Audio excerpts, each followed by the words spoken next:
Welcome to Reformed Thinking, where we take a deep dive into texts that shape our understanding of faith and life. Today, we are wrestling with a question that, I think, troubles the human heart in every single generation. Absolutely. When the wicked seem to be prospering, when oppression feels like it's winning, the big question is, why does God appear to stand back? Why the silence? It's a piercing question. Our goal for this deep dive is to use the lens of Scripture to really examine this painful reality, maybe find a theological shortcut to understanding the mind of the oppressor, and also the necessary discipline of the oppressed. And our anchor for this is Psalm 10. We're relying on a particularly sharp and thorough source, Charles Spurgeon's exposition, The Cry of the Oppressed. Yeah, it's a powerful one. This text paints a devastatingly accurate portrait of iniquity. It describes the mind, the manner, and, the inevitable fate of the ungodly tyrant. And the psalm itself, it really acts as a complete narrative arc for a believer who is experiencing affliction. It moves so logically, so passionately through four distinct stages. Right, it starts with the invocation, that initial cry of anguish in verse 1. Then it just launches into this long, blistering indictment of the wicked. That's verses 2 through 11. And that accusation, it then leads to the believer's confident appeal to omniscience from verses 12 through 15. Concluding with an anticipation of final judgment in those last few verses, 16 through 18. So we really have to start where the pain starts, with the psalmist's immediate expression of shock and suffering. That initial expression of pain, it just sets the scene perfectly. The opening verse is, well, it's surprising because it is so open about that feeling of abandonment. It really is. Why standest thou afar off, O Lord? Why hidest thou thyself in times of trouble? For God's people, the presence of God is the source of all joy, all stability. Yeah. It's the light we depend on. So when that light, or even just the sense of that light, is withdrawn during tribulation, It's the hiding itself, more than the trouble. that's the sharpest cut. The trouble we can bear, but the perceived absence of our Father is distracting beyond measure. And we can't just assume this is, whining or doubt. No, this feeling of neglect, this apparent divine withdrawal, is where we begin our deep dive, because the commentary makes a startling assertion. This painful perception of hiding is not a sign of God's true absence or abandonment. It's a necessary, purposeful action. It is. It is essential to understand the theological necessity of this hiding for the affliction to achieve its intended goal. Okay, let's unpack this. So the argument is that this feeling of distance is actually required for the whole process to work. Yes. The sources argue that this perception of distance is essential for the refinement process. Think of affliction as a kind of divine surgery. For the procedure to be effective, there has to be a felt separation from immediate comfort. I see. So if the Lord were to manifest his presence fully, to shine upon us while he is afflicting us, as the source says, The comfort of his smile would completely neutralize the sorrow and the difficulty of the trial. the correction would be totally ineffective. Exactly. This is the principle of the incompatibility of comfort and correction. Spurgeon's illustration is sharp and visceral. He says, a smiling face and a rod are not fit companions. Wow, that's blunt. It is. The rod is meant to sting. If a parent is administering correction to a child, and at the exact same moment they're coddling the child, hugging them, and expressing unconditional delight, What's the point? The corrective value is gone. the message is fundamentally blurred, Mm-hmm. and the efficacy of the discipline is instantly negated. And God, being wise, does not negate his own purposes. So the withdrawal of that visible favor ensures the heaviness of heart that Scripture says is required for repentance and spiritual growth. The painful reality of the trial, what you called the smarting under the rod, becomes inseparable from spiritual profit. The link is direct. It's not theoretical. No pain, no profit. And the commentary is quite precise about this. It says, without the bitterness caused by God's hiding, without the sufferer thinking, why has he left me to this, there is no purging efficacy in his chastisements. The design of the rod is specifically to make the believer feel the blow. And this isn't divine sadism, it's divine pedagogy. It's teaching. If the correction isn't felt, the sin isn't loathed, and the heart isn't drawn away from the world. That concept of purging efficacy is absolutely central to Reformed thought. The ultimate purpose is spiritual maturity and holiness. The Lord bears the back that the blow may be felt, because, as the source states, it is only felt affliction which can become blessed affliction. So if our spiritual life was just easy, if God carried us over every single stream without any difficulty or strain, Our spiritual muscles would atrophy. That specific experience, the deepening of maturity intended by the trouble, would be lost. Without this testing, our hearts would remain volatile, and we'd be, as the source says, as light as a weathercock, moved with every blast of evil tidings. We need to learn to find stability not in our circumstances or our feelings, but in God himself. I appreciate the clarification that's needed here because for you listening, this challenges that very common, almost pietistic idea that faith is measured by how comfortable you feel during a trial. Yes. The source is saying the opposite. The initial cry of anguish in Psalm 10, verse 1, is proof that the discipline is working because the withdrawal is being felt. But we have to clarify, as the commentary does, that this hiding is a perception based on our fragile human senses. It's not a true absence of God's care. Right. The refiner, which is a comforting metaphor, even amidst the heat, is never far from the mouth of the furnace when his gold is in the fire. The Son of God walks in the midst of the flames with his children. The suffering is real, but the presence remains constant, testing and fixing the believer's heart on God through belief in his promises rather than reliance on fleeting sense. And that differentiation between sense and faith is the great benefit of the hiding. It is. If we were sustained solely by the comforting sense of God's presence, our faith would be built on experience, which is, well, it's mutable. It changes. It changes. But when the experience is bitter and the comfort is withdrawn, the believer is forced to rely solely on the word, on the promises that are immutable. So that's why this painful cry isn't rebellion, but the beginning of faith. That's it. The question, why standest thou afar off, is still addressed to, O Lord. The psalmist is clinging to the relationship even when his senses are screaming that the relationship is failing him. That sets up our pivot beautifully. If God permits the affliction for our purification, what about the instrument he uses? The immediate source of the pain the psalmist feels is this wicked, persecuting man. We've established the hiding of God is purposeful, but what motivates the man who acts so cruelly against the righteous? The indictment against him in Psalm 10 is, it's breathtakingly detailed. It is. So if we pivot now from the necessary difficulty of the trial to the severity of the persecutor's action, what do we find at the root of tyranny? But a psalm launches immediately into a formal indictment. Yeah. And the charge can be reduced to two distinct, causally linked sins. Pride and the resulting tyranny or persecution. Exactly. Pride isn't just a character flaw here. It's the deep theological root. And tyranny is its inevitable bitter fruit. The sources really stress this connection. They define it as an almost biological relationship. Every proud thought is described as twin brother to a cruel thought. When a man exalts himself through pride, he necessarily begins to despise others. He has to push them down to elevate himself. And if he views them as utterly beneath him, maybe even subhuman, then one step further will make him a tyrant. He's already justified the means by his own internal elevation. And to help us visualize this connection, the commentary gives us that vivid, specific detail. Pride is the egg of persecution. Exactly. It holds the complete potential for cruelty, which is hatched when circumstance allows. The wickedness described here isn't random violence, it's systematized oppression of the poor and the weak, driven entirely by the internal arrogance of the persecutor. And that arrogance manifests externally in at least 4 distinct ways, starting with his boastful speech in verse 3. He's a silly boaster because he glories in his mere desires, which are, according to the source, villainy and shame. He's bragging about things he should be hiding. This is a brazen-faced boaster celebrating his own moral bankruptcy. But his moral bankruptcy escalates quickly into what the source calls moral insolence, also in verse 3. Where he blesseth the covetous, whom the Lord abhorreth. Yes, this moves beyond simple self-praise. This is an active rebellion against divine decree. This is pride unmasked, the arrogance to dispute with the judge of all the earth and praise the very conduct that God curses. And this is where the ancient text becomes, alarmingly relevant to our modern experience. Yeah, it really does. The commentary notes the hypocrisy of society. Many people, including those who claim faith, will flatter and esteem a rich man even if they know he has fattened himself upon the flesh and blood of the poor. They treat the acquisition of wealth, regardless of how morally suspect the means were, as worthy of honor.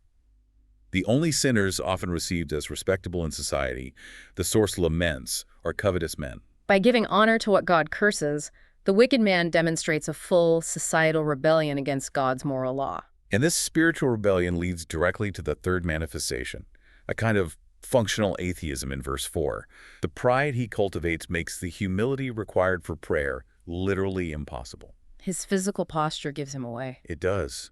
Proud hearts breed proud loofs and stiff knees. He has a stiff neck that refuses to bow. He can't physically submit to the posture of dependence because his pride has made him self-sufficient. A brazen face and a broken heart never go together. And this results in that damning internal condition. God is not in all his thoughts. The wicked man is busy. He may pile up heaps of thoughts in his head about his wealth, his plans, his schemes. But amidst all that mental activity, there is not a grain of wheat reserved for God. God is utterly excluded from his mental calculus. This is an atheism by philosophical conclusion. It is atheism by deliberate, pragmatic banishment.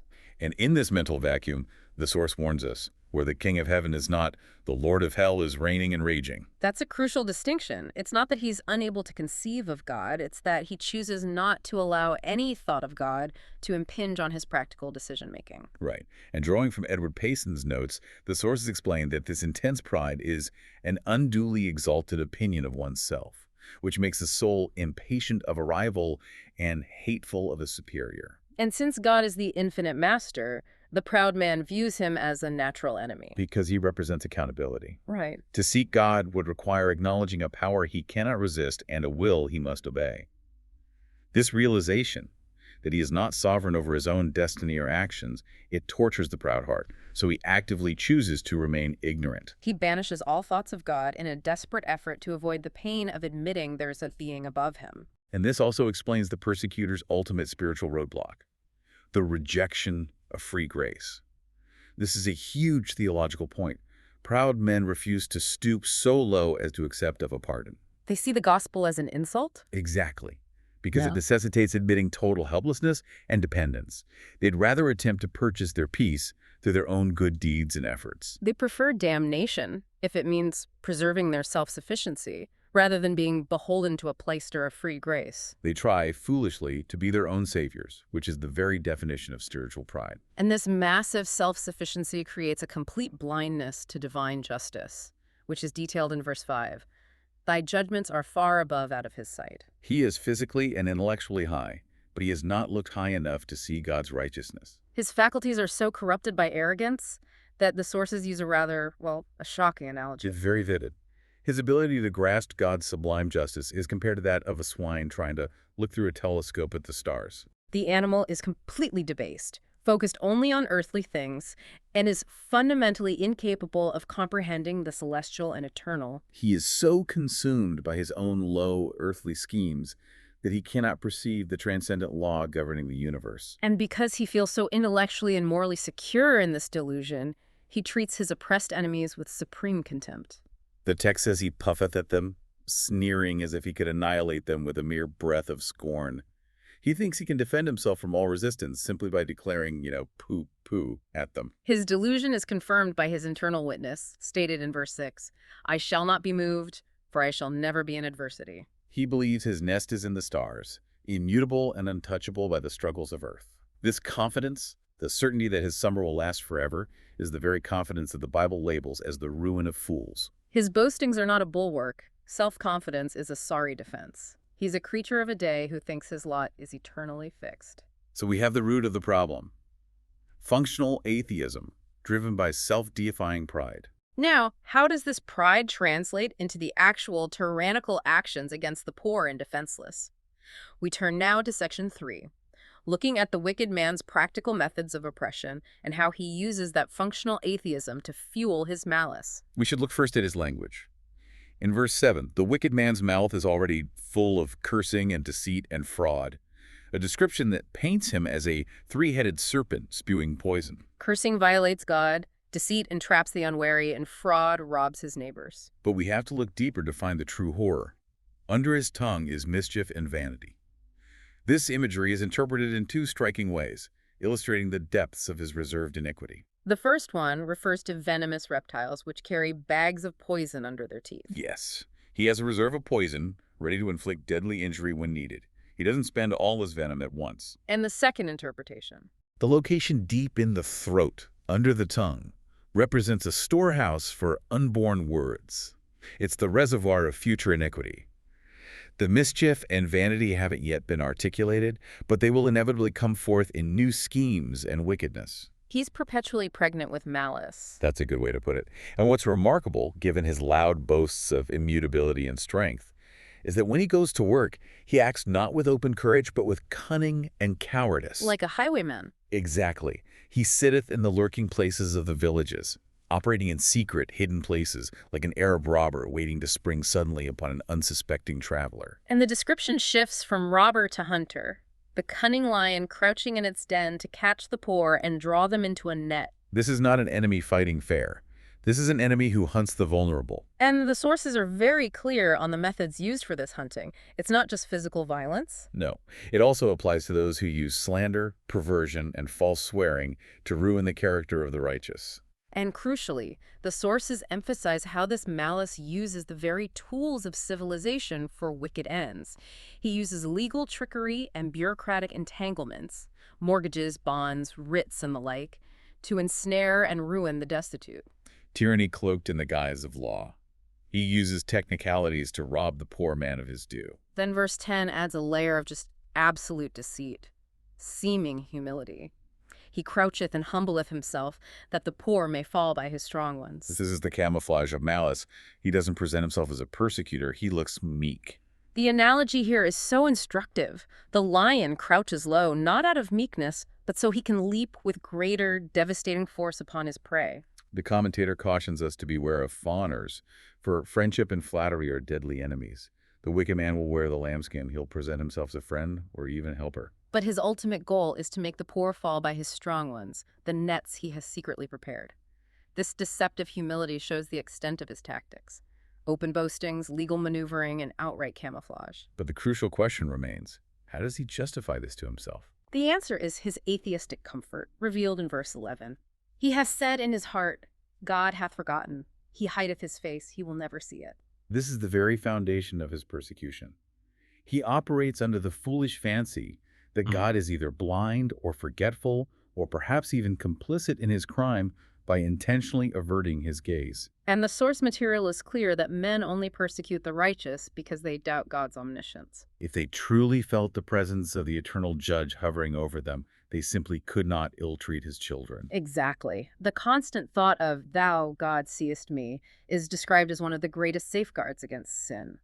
But the wicked man has successfully ejected this thought entirely. He has made God a maimed deity, a God without an eye of providence regarding sublunary matters. He convinces himself that because the divine sentence against his evil work isn't executed immediately because he prospers today, his heart is fully set to do evil tomorrow. He interprets God's long-suffering as God's impotence or willful blindness.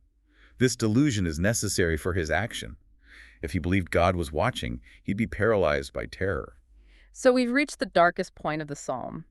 The righteous believer is oppressed, feeling God's necessary distance for purification, while the wicked persecutor prospers, grows more secure in his blindness, and acts with increasing brutality. Comforting himself that God is perpetually hidden. This is the theological tension that needs resolution. So what does this all mean for the believer who feels utterly abandoned, smarting under the hand of the proud sinner? The psalm now shifts radically. It moves from complaint and accusation to a settled, confident faith. The narrative transition is total. The focus leaves the wicked man's schemes and fixes firmly on God's sovereignty. The shift in verse 12 is monumental. It is. The cry of the first verse, "Why standest thou afar off?" is transformed into a confident prayer. "Arise, O Lord, lift up thine hand." The suffering is still there, but the perspective is entirely new. This cry is now based on a clearer faith, not mere surprise or fear. The focus moves decisively away from the sinner's delusion of a blind God to the certainty of God's vision. God's eye is now clearly beheld as regarding all the cruel deeds of the wicked. It's the complete, confident refutation of the oppressor's self-comfort. The psalmist knows God has indeed seen it and will requite it with thy hand.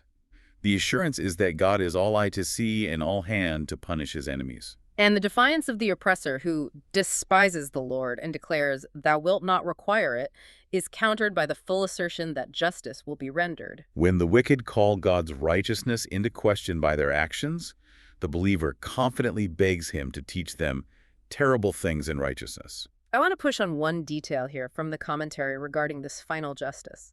The source suggests that justice will be rendered to the full without a grain of mercy for those who showed neither justice nor mercy to the saints. That sounds incredibly severe, absolute. It does. Is there a theological reason Spurgeon, reflecting the psalmist, insists on such unforgiving justice here? Doesn't that run counter to the idea of God's patience? That's a necessary question. The severity is explained by the nature of the wicked man's sin, particularly that rejection of free grace we discussed earlier. The persecutor's entire life is built on moral insolence, praising what God curses and refusing the pardon offered by the gospel. So the refusal of mercy isn't just an incidental choice, it defines the proud heart. It defines him. Reformed theology understands that divine justice must be proportional to the contempt shown. The wicked man in Psalm 10 isn't ignorant. He's willfully blind, proclaiming functional atheism to justify his cruelty. So since he actively denied justice and mercy to his neighbor, and since he utterly rejected the mercy of God in Christ, He has placed himself outside the covenant of grace, leaving him only under the covenant of works, which demands perfect obedience and full retributive punishment for all infractions. It's the just requital for a heart that hardened itself against both the law and the gospel. that clarifies why the justice has to be absolute. The assurance for the humble, though, is found not only in God's judgment of the oppressor, but in his affinity for the defenseless. Yes, in verse 14, God is seen both chastising the wicked and actively befriending the oppressed. The poor man committed himself unto thee. I love that phrase. It's so active. It signifies that they resign their own limited ability to execute judgment and give themselves up entirely into the Lord's hands. They rest assured that he orders all things for the best because they trust in his superior enlightenment. And God's title here is so significant. He is explicitly labeled the helper of the fatherless, acting as a parent to orphans and a provider for the destitute. It affirms that God exercises a special providence over men clothed in miserable circumstances. He will not disappoint the hope placed in him. This confidence culminates in the active anticipation of retribution in verse 15. The psalm prays for and anticipates God breaking the arm of the wicked. And this is not a symbolic act. It signifies stripping the sinner of his practical power to sin, arresting the tyrant, and weakening the loins of the mighty so they cannot carry out their schemes. And the justice is painted as relentless. God shall hunt the sinner forever. As long as a grain of sin remains, it will be sought out and punished. It's interesting that the commentary supports this by suggesting that history often corroborates this. It notes that very few great persecutors have ever died peacefully in their beds. The curse has manifestly pursued them, forcing them to own the divine justice they had previously defied. God permits tyrants to arise, but he soon cuts up these Herods like the thorns and casts them into the fire. And the ultimate guarantee for the oppressed is anchored in God's eternal rule. The psalm closes in a song of thanksgiving to the everlasting King. Verse 16 declares, "The Lord is king forever and ever." This unshakable kingship means that wrongs are redressed at his throne. His government is not temporary or prone to neglect. He does not tolerate oppression of the mighty, nor does he neglect the interests of the needy. And the terrifying persecutor, who boasted of his immutability and permanence, is swiftly diminished. He's labeled merely the man of the earth. A creature defined by time and dust, a mere creature of a day, who is broken before the majesty of God's eternal power. He causes no more violence. And this entire vindication is initiated by the most intimate and personal of acts. God hears not just the words of the humble, but their very desire. Verse 17 says, "Lord, thou hast heard the desire of the humble. Thou wilt prepare their heart. Thou wilt cause thine ear to hear." This encourages believers to cultivate humility and holiness, because humility is the necessary posture for prayer. It's the asking of an alms, a recognition of poverty and dependence. God loves to fill empty vessels and specifically looks to broken hearts. And when we are deeply humbled, our heart is prepared and fitted for God to hear the prayer. The wicked man, relying on his arrogance, believes his safety is secure because the immediate weather is calm. But the final analogy reminds us forcefully that his house is built upon sand. He is blind to the fact that the king controls the tides that will inevitably rise and sweep away the foundation. The Lord judges to judge the fatherless and the oppressed, ensuring the wicked man of the earth can tyrannize no more. The cycle of oppression is broken by the sovereign king. So this deep dive into Psalm 10 has provided a clear, biblically grounded framework for understanding both affliction and iniquity. To summarize our key takeaways. I'd say first, pride is the central theological sin leading to functional atheism. The wicked man actively banishes all thoughts of God to avoid accountability to a superior authority, which frees him to pursue tyranny. Right. Second, the feeling of God's absence during affliction is purposeful. It's a necessary discipline designed to produce spiritual profit and purging efficacy, forcing the believer to rely on faith in immutable promises rather than fleeting sensory comfort. And third, the humility and resignation of the oppressed is met perfectly by the omniscience and eternal sovereignty of the King, who guarantees that justice will be rendered fully and relentlessly. This careful study of Psalm 10 gives us language for both our prayers and our confidence when we feel the sting of the proud sinner's hand. It allows us to move from the initial shock of God's apparent distance through a deep indictment of the oppressor, and finally into praise for the certainty of the eternal King's intervention. So let's leave you with this final thought, drawn from the persecutor's great arrogance. The wicked man will not stoop so low as to accept of a pardon, preferring his damnation rather than being beholden to a plaister of free grace. If the terror of hell is insufficient to humble him, why is the gospel of unmerited favor the ultimate, final stumbling block to the proud heart? And how should recognizing this radical self-sufficiency in others prepare us to better appreciate the stunning freeness of our own salvation? We'll leave you with that thought. Thank you for joining us for this deep dive on Reformed thinking.